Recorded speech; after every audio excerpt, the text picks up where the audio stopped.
Every day is an opportunity for you to learn something that sets your home improvement or home services business apart from the competition. Let's make today one of those days. This is a podcast for home improvement and home services marketing. This is Built By. But you've got to be adaptable. You've got to find a way to accommodate an uncomfortable customer. If you're not getting the home advisor leads in the first 5 minutes, you shouldn't even do it. Hopefully we're eating their lunch while they're trying to get back up and running.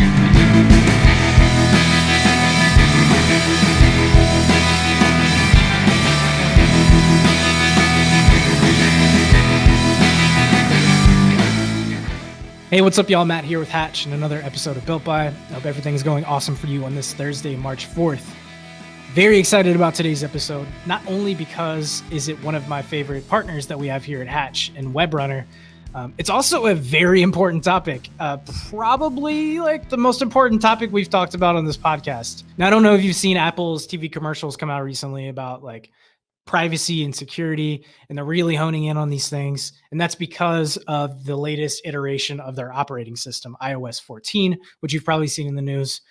It's releasing a lot of heavy updates to the way that users are being tracked that are using iPhones. As like a human outside of work, I don't mind it. I'm not like an off the grid type guy that's going to move to the middle of the woods in a van, but I don't use Facebook. I don't use Twitter.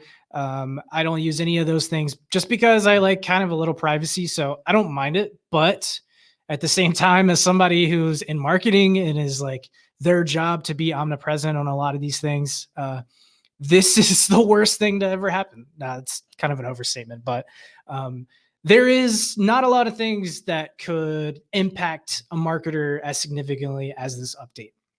So if you think about it, really the platform that's getting hit hardest with this is Facebook. A majority of Facebook's users are using iPhones. This update is going to give them an option, iPhone users, when they're on Facebook, to click whether they want to be tracked or not, and whether it wants their actions to be tracked. Now, as I said before, as a human outside of work, I would obviously pick don't track anything that I do. So we're kind of at this crossroads right now to where a lot of people don't know what's going to happen. This update's going to come out in the spring.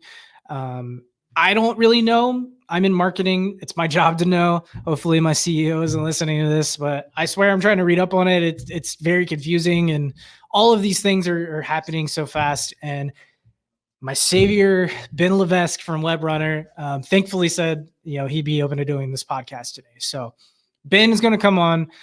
We talk a lot about iOS 14. That's really the bulk of today's topic because this is important, and he is an open book for a lot of the stuff. And we're going to talk a lot about how this is affecting your marketing. So, and the most interesting aspect of this conversation today is that it's from the point of view of Ben, who kind of manages all of the ad portfolios for their clients. So he's got access to resources, and he has access to more time than we do to learn more about this. He's been sitting in webinars with Facebook. He's been, having conversations with Google, Apple, all of these things. He has much more insight into, and it comes through clearly. He does an amazing job of explaining it. So I'm very excited for you to listen to what he has to say. And I promise the whole conversation isn't doom and gloom. We dive a little bit near the end into what Webrunner is seeing in the market today. And be sure to stick around for Ben's last tip before we dip. It's some of the best advice I've heard on video marketing that you can apply to your business today. So with all of that being said, I'm going to go ahead and kick the episode off. Again, this is Ben Levesque with Webrunner. I hope you enjoy.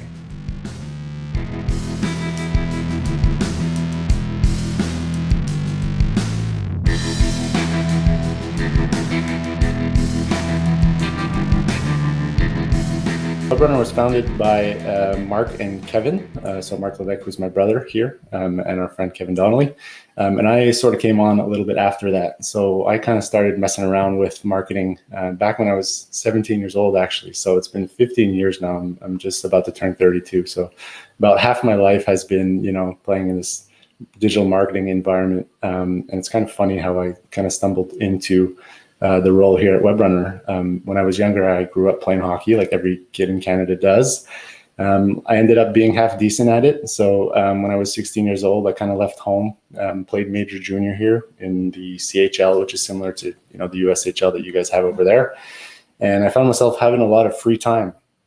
And that was around the time that Mark was getting involved in digital marketing. And he told me, he's like, check out digital marketing. I think you'd find it interesting. So being that, my mornings were dedicated to hockey, I'd spend, 2 hours on the ice, another hour in the gym. And then by 11 o'clock noon, my day was pretty much done, other than on game days, obviously. But I just found myself, reading about digital marketing and really, really enjoying it. So I started learning about things like SEO and PPC and Facebook ads and email marketing and all that fun stuff. And just kind of fell in love with it. Became a real student of marketing, started learning everything I could. Went on to university, it naturally went into marketing. And then when I was done, Webrunner was just kind of starting up at that point when I started university. So I was helping Mark and Kevin out on the side, kind of like on a freelance, side gig thing. And I just naturally kind of moved in with them. So I was kind of the third person in here at Webrunner. And initially we were just a digital marketing agency that did, everything for everyone. We could do websites, we could do SEO, we did all that fun stuff. But naturally we evolved and we realized that we really enjoyed working with contractors, number one. And number two, we were getting some great results for them. And more specifically on the paid advertising side of things. So a few years back, we decided to really niche down, just serve that market. We started saying no to everyone else, which was kind of scary at first, but it's paid off, and we're, there's no looking back now. So we're kind of, all in on the home improvement industry. So that's kind of the origin story. Yeah, that's awesome, man. And y'all do really, really good work. We were talking about this before we started, the podcast. I love the content you guys do, and you're just very knowledgeable about everything when it comes to ads. And that's what naturally led me to want to have this discussion today about iOS 14, because I'm seeing, even Facebook they have a landing page dedicated to how this is going to affect the advertising. And I can't imagine being in your position as a marketing agency and as an ad agency, this comes down the pipe. Now, could you give me like just a general overview? I don't quite 100% understand it. So, what your reaction was to this, how it's affecting you, just a general overview of what this actually means. Absolutely. So to your point, it was definitely alarming. A lot of our customers do rely on Facebook as, a driver of leads for their business. It's a big chunk of, the leads that they do get. So it was definitely alarming at first, but after I kind of dove into it, attended some webinars from Facebook, some of the masterminds I'm a part of as well, kind of eased the pressure a little bit. And maybe I'll kind of give you the broad strokes of the way I kind of understand it, and then we can kind of dive into, anything as we see fit here. So the way it's going to kind of work is, so this is an iOS update, like any other, but its focus is on privacy. So Apple's rolling something out called App Tracking Transparency. That's going to be coming out with iOS 14. It's been pushed to the springtime. So we got a few more months here. I mean, it's starting soon, but it's going to start rolling out. And basically what it means is every app that is part of the App Store is going to see a prompt at some point. When someone tries to open up that app on their phone or their iPad, they're going to see a prompt. And the prompt is going to say, allow this app, so for instance, Facebook, allow Facebook to basically track you. And you have to choose yes or no. So it's really going to be that straightforward. They did some early tests, and they pretty much forecast that about 65% of iOS users are going to opt out of tracking. So basically say, no, I don't want to be tracked. And just before we kind of jumped on this podcast here, I looked really quick through our accounts. One of the bigger accounts, we had a campaign that spent about $50,000 over a few months for a window replacement contractor. And I just wanted to see for fun how much of the traffic was actually iOS traffic. And it was about 40%. Wow. So almost half, and I suspect it's like that across the board. So almost half of, the traffic that we're getting through Facebook ads is coming in through an iOS device. So this is obviously, a little bit scary, being that, up to 65% of people may opt out from tracking. And that's somewhat of an issue because obviously Facebook is a data machine, right? And it needs data in order to perform effectively. And us as advertisers, we need that data as well to run ads, effectively. It needs that data to optimize. So if it's getting less signals from iOS users, if that tracking is being blocked, it's going to hinder the delivery of ads. So that's like the big point. That's the big sticking point. We don't necessarily know how it's going to how accounts are going to be impacted just yet because it's too early, and we need to see how many people actually opt out. But it's definitely a big sticking point. Obviously, those people that allow the tracking, nothing will really happen to them. So we'll still be able to use the data as usual. It's really for that pool of people that decide to not be tracked. Does that make sense so far? Yeah, it's interesting, and you made a good point earlier about looking into one of your clients and then finding out that iOS traffic is a huge bulk of that. Absolutely. So when it comes to when I get prompts all the time, I usually ignore tracking because I don't like watching me sort of thing. For sure. So it comes down to when you're setting up ads, you're being targeted based on your interests.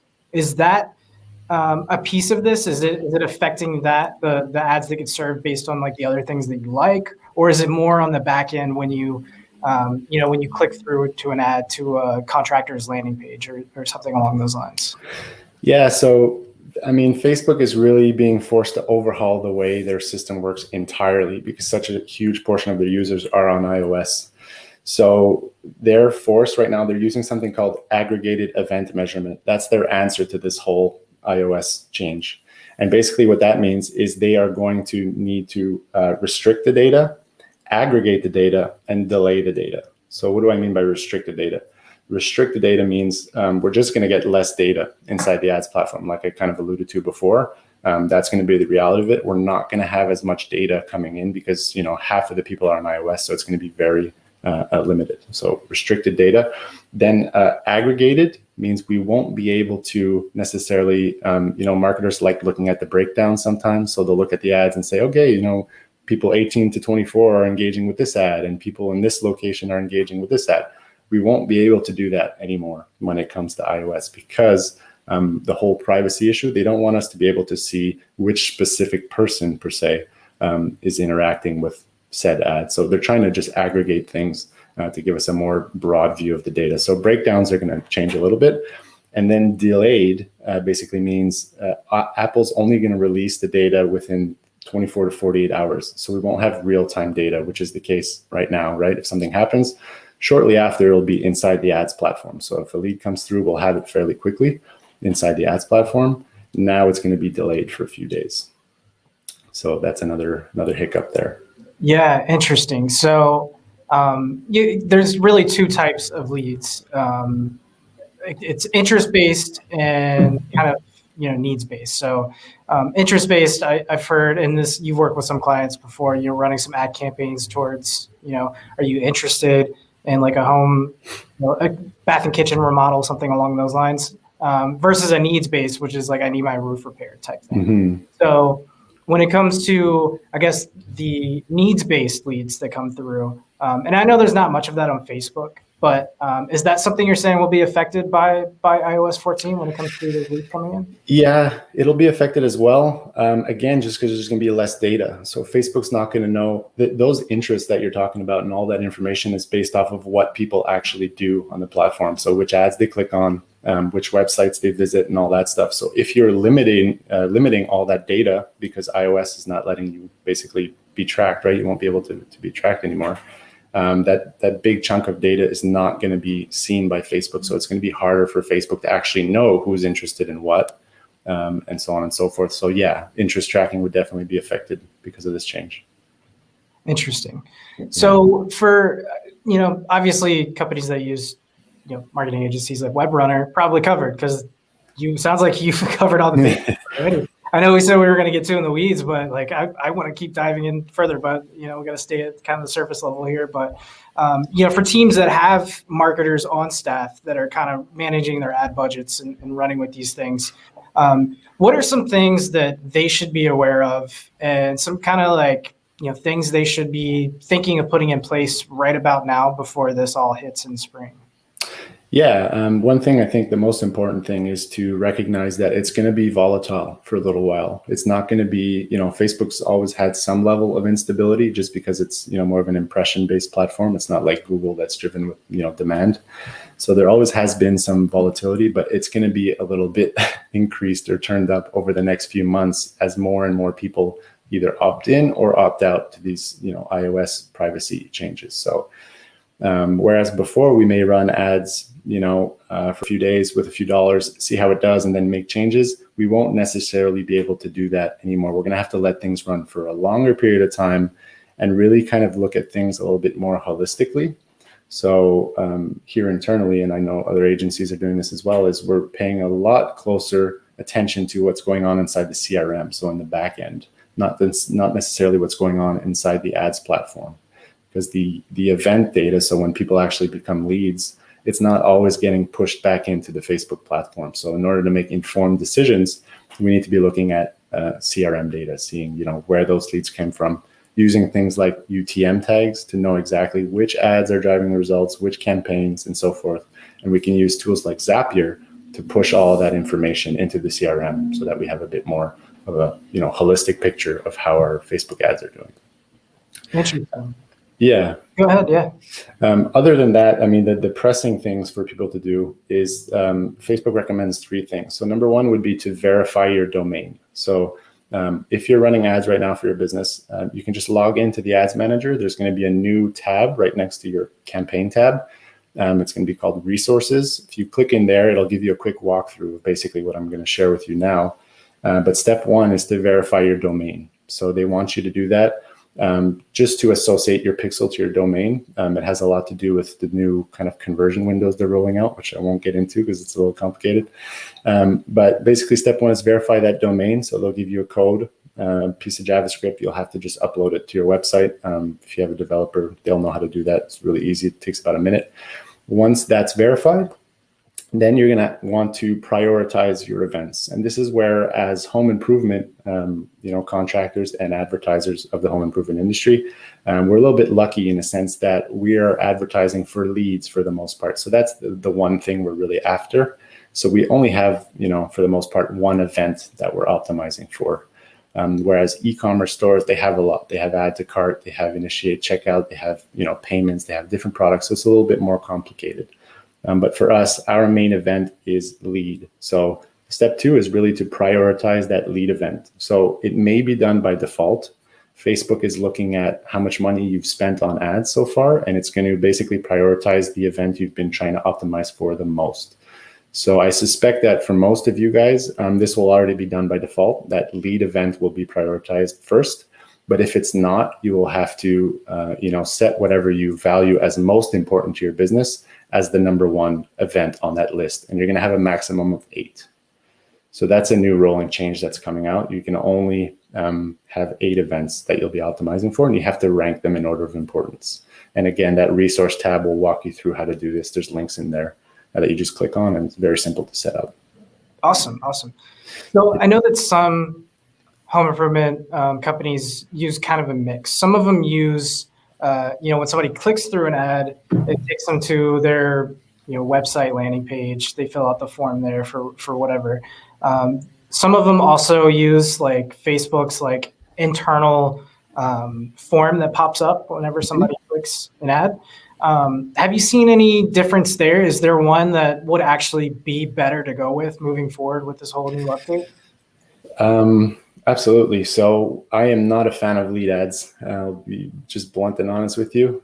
Actually, no one in the office here is, just because the quality that you get through lead ads is never as good as it will be with a landing page. You will get more leads, more volume by using lead ads because it's easy to submit that form, right? You're keeping the person on Facebook. It's pretty much a one-click submit, very easy. But sometimes you tend to get unqualified leads or people who did it by mistake. And we hear that a lot. We have some customers that come in and are adamant about trying it. We try it, and then it's turned off fairly quickly because the landing pages side of things works a lot better. We're able to control, kind of pre-frame the prospects, show them why, they should be signing up for whatever it is we're marketing or promoting. And it just makes for a much hotter, more qualified lead. It tends to be a bit more expensive, but the leads are much better quality. And at the end of the day, you should be looking at your customer acquisition cost rather than your lead cost. So we opt for landing pages all the time, pretty much 99% of the time, I would say. And I don't foresee that changing with these new changes. It's going to be the same thing. That's awesome. Long-term projections, and it sounds like the only thing that everyone knows is what's going to happen is just pure chaos, like right when the switch flipped or whatever. But I mean, long-term, and you and your team looking out, ahead, once everything kind of settles down, what is kind of what's the long play here? Is it, should contractors just be prepared to get, to measure the effectiveness of their marketing differently long term, or is it some other aligns there? Yeah, I think you're bang on there that we need to start looking at things, and I spoke about it a little bit earlier, a little bit more holistically, and we've had it good so far in the Facebook Ads Manager. Everything has been lined up properly. We had a lot of data being fed into the platform, so it made our job much easier. I feel like we're kind of going a few years back to how the Facebook platform used to be. So I started using it when it came out in 2007, and it was really rudimentary. So I feel like we're just maybe going back a few years in time with what we have access to, and the I would say the strength of their machine learning algorithm. But at the same time, I can bet you all the money I have that Mark Zuckerberg's got his top engineers working on this problem right now, trying to figure it out, because they obviously make their revenue from their advertising platform. And if advertisers like us, as well as the bigger advertisers, can't make it work anymore with these new changes, we're going to jump ship and we're going to turn to other platforms like Google and YouTube and whatnot. So they have their top guys on it. I'm sure they're going to come up with a way to kind of make this work. I think the answer right now is to just kind of weather the storm.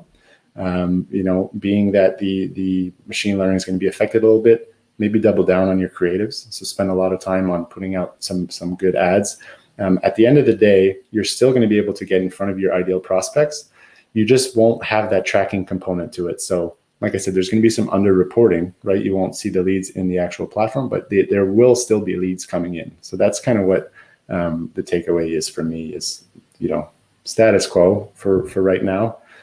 Fingers crossed that the team at Facebook kind of figures it out, but it is what it is. As marketers, we kind of got to deal with it.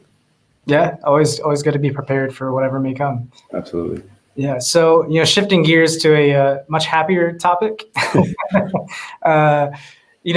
Again, like I mentioned earlier, like y'all been doing some amazing things. And thank you. Appreciate it.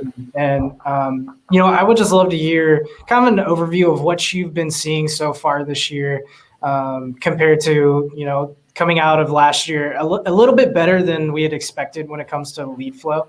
How are things looking on your end for some of the clients that you're working with? Yeah, so I mean, the whole pandemic, like you said, was a little bit of a wrench in our plans. We didn't know how things were going to go, how lead flow was going to be impacted. It did turn out for the better. I think people were, especially for the home improvement industry, people were stuck at home. They wanted to renovate their kitchen because they were in it all day. They wanted to renovate their basement because they were in it all day, So that helped lead flow big time for sure. January and February of this year was a little bit slower seasonality, especially for our contractors that have to deal with the winters, but it's like that every year, so it wasn't too alarming. Right now in March is when it really picks up for everyone. So we're kind of working on that right now, all hands on deck on the accounts, getting some new creatives up and running and stuff. But yeah, I mean, in terms of lead flow, it's just about to pick up now. And yeah.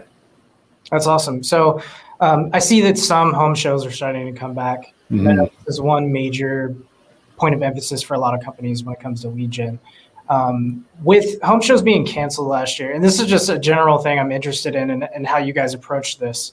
Did you find that, digital was the way to kind of fill that stopgap of leads that that a lot of these companies expected to come in? Did they put a lot of money there? See results? Yes, absolutely. So we noticed a lot of budget just being moved around. So the traditional stuff like the conferences and stuff that were canceled, a lot of that budget was shifted to digital, and it was kind of a blessing in disguise because at the same time there were a lot less advertisers on the platform. A lot of the bigger advertisers, due to the pandemic, We're just kind of just sitting back and not really doing anything, kind of waiting it out.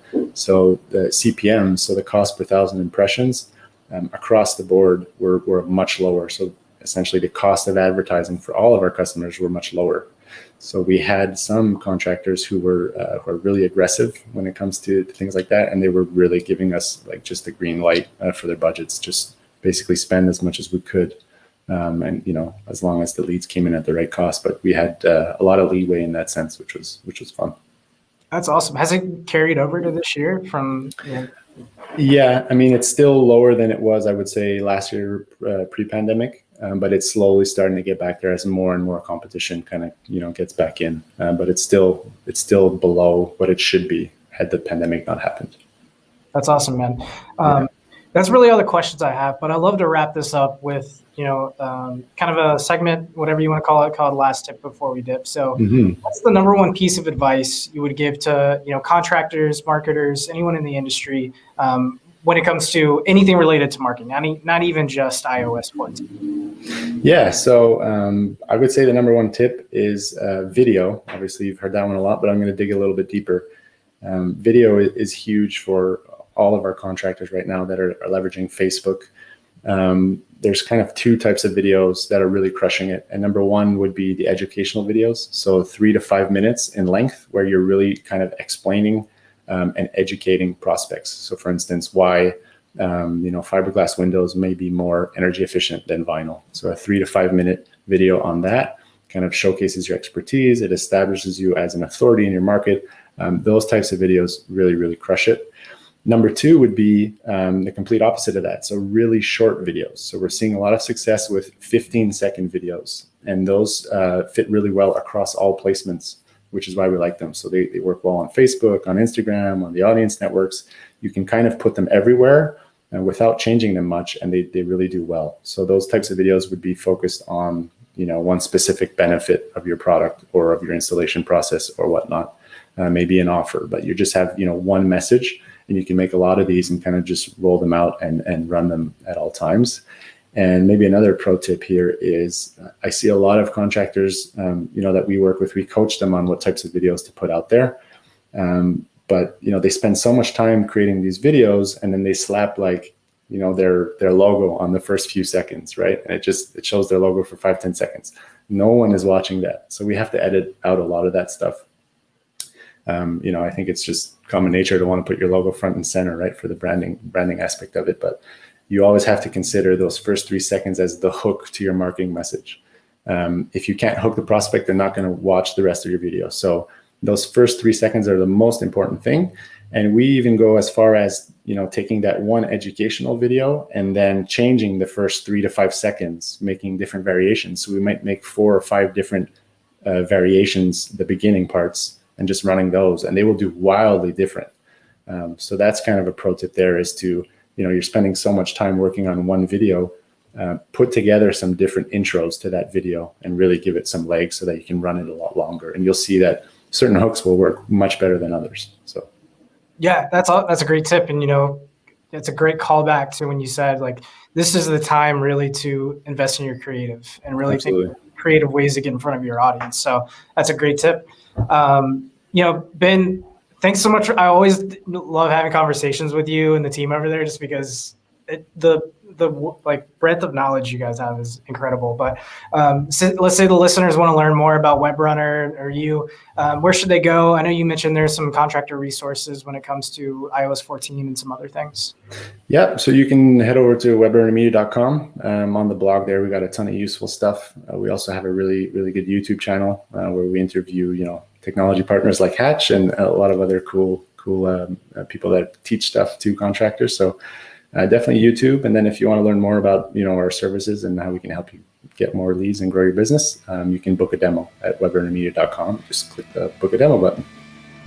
Awesome, man. Cool. I'm gonna go check out YouTube. And do you have any hockey highlights up on there? I might actually. Yeah, there might be a few up there. Yeah, that's awesome, man. Awesome. Well, Thanks again for joining. And until next time. I appreciate it, Matt. Take care.